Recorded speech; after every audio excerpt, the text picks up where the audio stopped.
Hi, good afternoon, student. Once again, I am here to teach you the remaining part of the chapter first. In previous classes, I taught you the writer open the letter and start reading. Writer जो है letter खोलता है और पढ़ना शुरू करता है। उसमें जो लेटर लिखा गया था वो किसको लिखा गया था? किसी कोनी नाम के लेडी को लिखा गया था और लिखने वाला कौन था? Gym Macpherson. और ये लेटर एक बैटलफील्ड से, युद्ध के मैदान से लिखा गया था। कुछ आश्चर्यजनक घटना जो घटा था उस व्यक्ति के साथ, उसने अपने वाइफ से शेयर करना चाहा। उसने बताया कि क्रिसमस के दिन एक आश्चर्यजनक घटना घटा। हम दोनों तरफ से जो सैनिक थे, कौन कौन सैनिक? ब्रिटिश सैनिक एंड फ्रिज किसको कहते हैं? जर्मन को, है ना? तो जर्मनी के सिपाही और ब्रिटिश के सिपाही आमने सामने युद्ध के मैदान में थे। लेकिन उस दिन जर्मनी सिपाहियों में से किसी ने वाइट कलर का, सफ़ेद कलर का क्या दिखाया? झंडा दिखाया, जिसका मतलब होता है कि हम शांति चाहते हैं, युद्ध नहीं चाहते हैं। और उस दिन सब लोग मिलके क्या किए? क्रिसमस मनाए। एक दूसरे का रम, सॉसेज या फिर जो भी खाना था वो एक दूसरे से मिल बांट के खाएं और एक दूसरे को क्रिसमस विश किया। तो ये काफ़ी आश्चर्यजनक घटना था। एक दूसरे के जो खून के प्यासे थे वो आज क्या कर रहे थे? एक दूसरे के साथ एंजॉय कर रहे थे। फिर आगे क्या होता है? Let's see.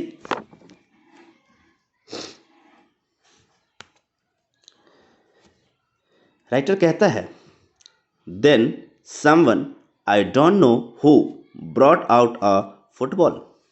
जिम मैकफर्सन कहते हैं, यानी जिम मैकफर्सन ने लिखा कि तभी किसी ने, अब कौन वो मुझे नहीं पता, ध्यान में नहीं है, बट उसमें हम में से किसी ने क्या किया? फुटबॉल ले आया। Great coats were dumped in piles to make goal post. और सबने अपने अपने कोट उतार के जमा कर दिए और उसी से क्या बना दिया? गोल पोस्ट बना दिया। And the next thing we knew it was the Tommy against Fritz out in the middle of the no man's land. और अगला क्या था? अब दोनों में मुकाबला होने वाला था। किसके किसके बीच? टॉमी और फ्रिज के बीच में, यानी German soldiers and British soldiers के बीच में अब क्या होने वाला था? मुकाबला होने वाला था फुटबॉल का। यानी अब ये लोग गोली बारूद या फिर तोपों से एक दूसरे को नहीं हराएंगे, अब फुटबॉल मैच के द्वारा एक दूसरे को हराने को तैयार थे। Hans Wolf and I looked on and cheered. कह रहा है कि हंस वुल्फ और मैं दोनों एक दूसरे को देखे और मुस्कुराए, चीयर्ड किए। फिर कह रहा है, clapping our hands and stamping our feet. कहता है कि हम लोग क्या कर रहे थे? अपने पैर पटक रहे थे, क्लैपिंग कर रहे थे, to keep out the cold as much as anything. और कोशिश कर रहे थे कि जो ठंड है उसको भगा सके। ये बहुत ही कॉमन चीज़ है। अगर आपको बहुत ठंड लग रहा है और कोई उपाय नहीं है तो आपस में हाथों को रगड़ सकते हैं, थोड़ी देर तक क्लैपिंग कर सकते हैं या फिर पैरों को पटक सकते हैं। इससे क्या होगा कि ठंड बहुत हद तक कम लगता है। There was a moment when I noticed our breath meeting in the air between us. फिर लिखता है कौन? मैकफर्सन लिखते हैं कि मैंने नोटिस किया कि हम लोगों की सांसें जो हैं हवा में मिल रही हैं। He was it too and smiled. कहता है कि ऐसा उसे भी लगा, कि उसे मतलब किसे? हंस वुल्फ को भी लगा और वो मुस्कुराया। Gym Macpherson he said after a while. थोड़ी देर के बाद वो कहता है, कौन? हंस वुल्फ कहता है, क्या कहता है? कि Jim McPherson I think this is how we should resolve this war. वो कहता है कि जिम मैकफर्सन, मैं सोचता हूं कि इस युद्ध को ऐसे भी सुलझाया जा सकता है। ए फुटबॉल मैच, यानी ये जो फुटबॉल मैच है उसके द्वारा भी हम लोग हार जीत का फैसला कर सकते हैं। No one dies in a football match, no children are orphaned, no wives become widows. कहता है ये जो युद्ध होता है, गोली बारूद बंदूक तोप, इससे ना जाने कितने लोग मारे जाते हैं, है ना, कितने बच्चे अनाथ हो जाते हैं, कितनी माताओं के गोद सूनी हो जाते हैं और कितनी औरतें विधवा हो जाती हैं। लेकिन अगर इसी को, ये जो विवाद है, ये जो लड़ाई है, इसको फुटबॉल मैच में कन्वर्ट कर दिया जाए और फुटबॉल मैच के हिसाब से हार जीत का निर्णय किया जाए तो बहुत बेहतर होगा, क्योंकि फुटबॉल मैच में कोई भी मारा नहीं जाता, किसी की जान नहीं जाती है, कोई बच्चा अनाथ नहीं होता है, ऑर्फेंड मतलब अनाथ होना, किसी की वाइफ विडोज नहीं होती है, विधवा, विडोज मतलब हियर इज विडोज, है ना, किसी की पत्नी विधवा नहीं होती है। I would prefer cricket, I told him. तो जिम मैकफर्सन कहते हैं कि अगर ऐसा बात है तो मैं क्या प्रीफर करूंगा, क्रिकेट प्रीफर करूंगा। And you know cricket is the national game of England. तो कहते हैं कि तब तो मैं क्या प्रीफर करूंगा, फुटबॉल के बजाय क्रिकेट प्रीफर करूंगा। Then we Tommies could be sure of winning probably. तो कहता है संभवतः तब हम लोग जीतने के ज़्यादा दावेदार रहेंगे, हम लोगों के जीतने के चांसेस तब ज़्यादा हो जाएंगे। We laughed at that and together we watch the game. फिर कहता है कि हम लोग इस बात पे हंसे और फिर से क्या देखने लगे, गेम देखने लगे। कौन सा गेम, फुटबॉल। सैड टू से, फिर लिखता है आगे कि सैड टू से कहते हुए बहुत दुख हो रहा है।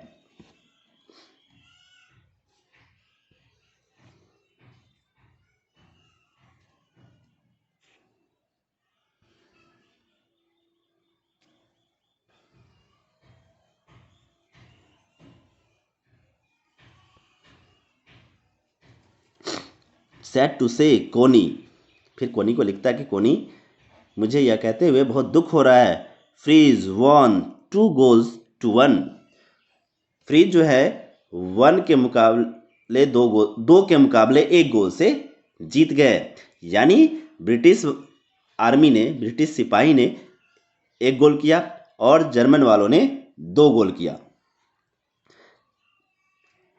बट एज हंस वल्फ जेनरसली सेड, कहता है लेकिन हंस वल्फ जो थे बड़े ही जेनरस तरीके से कहा, our goal was wider than theirs. उन्होंने कहा कि हमारा जो गोल था वो उनके गोल से ज़्यादा चौड़ा था। So it wasn't quite fair, इसलिए ये सही नहीं हुआ, ये उचित नहीं हुआ। दोनों का गोल पोस्ट इक्वल रहना चाहिए। ये हो सकता है कि सामने वाले को बुरा ना लगे, कंफर्ट फील कराने के लिए भी कहा गया हो, और ये एक जनरस व्यक्ति का पहचान है, एक अच्छे व्यक्ति का, शालीन व्यक्ति का पहचान है कि अपने जीत पे घमंड ना करना। The time came and all too soon, कहता है कि अब समय आ गया, सब कुछ जल्दी ही खत्म हो गया। When the game was finished, जल्दी ही क्या हो गया, जो गेम था वो समाप्त हो गया। The snaps and the rum and the sauces had long since run out, कहता है कितने समय से जो लोग एक दूसरे से मिल बांट के खा रहे थे, रम हो, सॉसेज हो या जो कुछ भी हो, अब वो खत्म हो गया। And we knew it was all over, और फिर लिखता है कि हम लोग को पता था कि अब इसके साथ ही सब कुछ खत्म हो गया। फिर से अब हम लोग एक दूसरे के दुश्मन बन जाएंगे और एक दूसरे से लड़ाई लड़ेंगे, एक दूसरे के जान के प्यासे हो जाएंगे और शायद इस युद्ध में कोई भी जिंदा बच के ना जा पाए। इसलिए इसने कहा कि अब सब कुछ खत्म हो गया। विस्ड आई विस्ड हंस well and told him I hoped he would see his family again soon. तो फिर लिखता है कि मैंने उसे विश किया, क्या कहा कि मैं उम्मीद करता हूं कि तुम अपने फैमिली से जल्द ही मिलोगे। कौन? Hans Wolf. That the fight would end and we could all go home. कहता है कि जल्द ही ये युद्ध समाप्त हो जाए और हम लोग अपने अपने घर जा सकें, अपने अपने परिवार से मिल सके। I think that is what every soldiers want on both sides, Hans Wolf said. तो हंसवल्फ ने कहा कि मुझे लगता है कि दोनों तरफ के सोल्जर क्या चाहते हैं, यही चाहते हैं कि युद्ध समाप्त हो जाए और हम लोग अपने अपने घर जाए, अपने अपने परिवार से मिलें। लगभग दोनों तरफ के सोल्जर्स का यही विचार था। ये बात सही भी है कि कोई भी युद्ध नहीं चाहता है, क्योंकि युद्ध से क्या होता है, लोगों की जान जाती है, बहुत सारे जान चले जाते हैं, फिर बहुत सारे अपने बच्चों को अनाथ कर जाते हैं, बहुत सारे अपने पत्नी को विधवा कर जाते हैं। Take care Jim McPherson. कहता है कि जिम मैकफर्सन अपना ध्यान रखना। I shall never forget this moment nor you. कहता है कि मैं इस मोमेंट को कभी नहीं भूलूंगा और ना ही तुम भूलोगे। He saluted and walked away from me slowly unwillingly. I felt.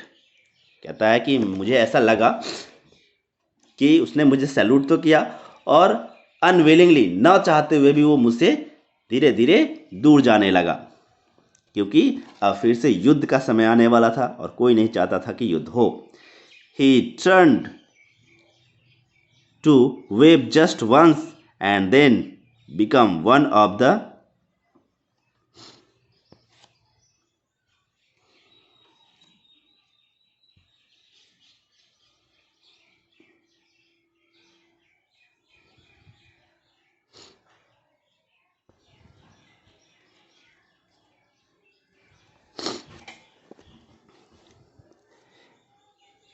He turned to wave just once and then become one of the hundreds of grey-coated men drifting back towards their trenches.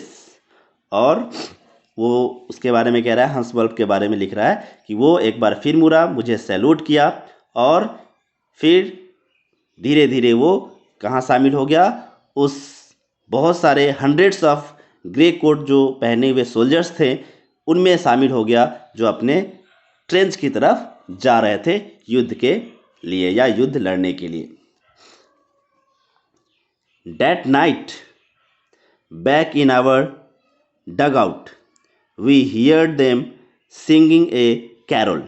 कहता है कि उसी रात, उसी Christmas की रात, जब हम लोग अपने अपने डगआउट में थे, डगआउट मतलब होता है ए शेल्टर ऑफ, यहाँ दिया हुआ है a shelter for soldiers made by digging a hole in the ground and covering it. तो ज़मीन में जो गड्ढा खोद के सोल्जर्स के छुपने या रहने के लिए जो जगह होता है, दैट इज़ कॉल्ड डगआउट। तो उस डगआउट में सब पहुंच चुके थे और रात का समय था, तो जो ओपोनेंट साइड थे वो क्या कर रहे थे, कैरोल गा रहे थे। Carol is you can say भजन गा रहे थे। And singing it quite beautifully, और काफ़ी खूबसूरत तरीके से गा रहे थे। इट वाज, और वो गाना जो भजन था उसका बोल था still net silent night, still net silent night, कुछ इस तरह से था। आवर बॉयज कहने का मतलब यहाँ जो ब्रिटिश सोल्जर्स थे उसकी बात कर रहा है। गेव देम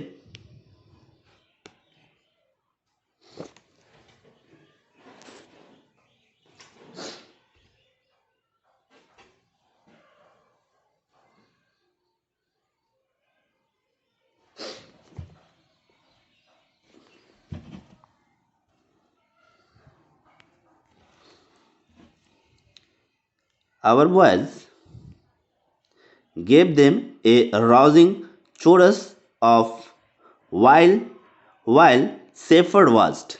तो फिर कहता है कि जो हमारे लड़के यानी हमारे जो सोल्जर्स थे उन्होंने उनका साथ दिया। आगे का गाना इन लोगों ने कंप्लीट किया। वो क्या था?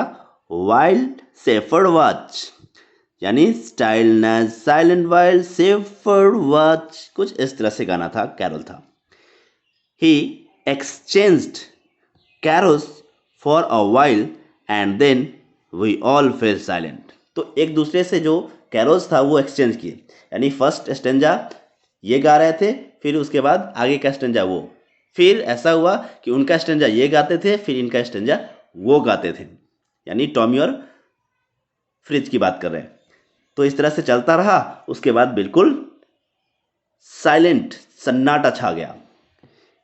He had our time to peace and goodwill, a time I will treasure as long as I live।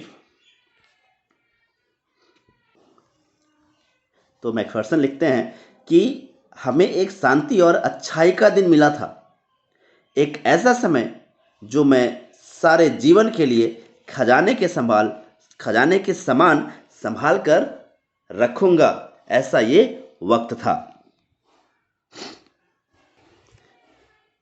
फिर मैकफर्सन आगे लिखते हैं, dearest Connie, by Christmas time next year this war will be nothing but a distant and terrible memory। कहता है कि प्यारे कोनी, अगले क्रिसमस तक यह युद्ध और कुछ नहीं अपितु एक भूली बिसरी और भयानक याद बनकर रह जाएगी, क्योंकि इसके बाद शायद कुछ बचने वाला नहीं है, सब कुछ समाप्त हो जाएगा, शायद ही यहाँ से कोई सोल्जर बच के जाए। I know from all that happened today how much both armies long for peace। कहता है आज जो कुछ भी हुआ उससे मुझे यही पता चला कि दोनों सेनाएं, दोनों आर्मीज, दोनों तरफ की आर्मीज क्या चाहती है?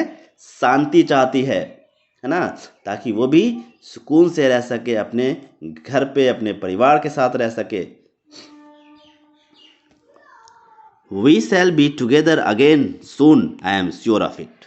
कहता है कि हम दोनों फिर मिलेंगे, इस बारे में मैं तुम्हें आश्वस्त करता हूँ, श्योर करता हूँ। हम दोनों मतलब वो अपनी पत्नी की बात कर रहा है कि मैं तुमसे दोबारा मिलूंगा, ऐसा मैं उम्मीद करता हूँ, मैं तुम्हें विश्वास दिलाता हूँ कि मैं तुमसे श्योर मिलूंगा।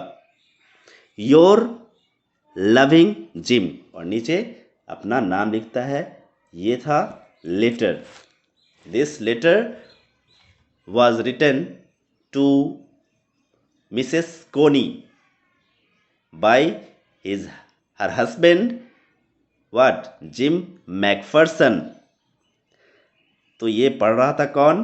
ये नैरेटर के द्वारा, यानी जो राइटर है उनके द्वारा पढ़ा जा रहा था ये ये लेटर। अब फिर आगे क्या होता है? We will see in the next video। That's all. Thank you।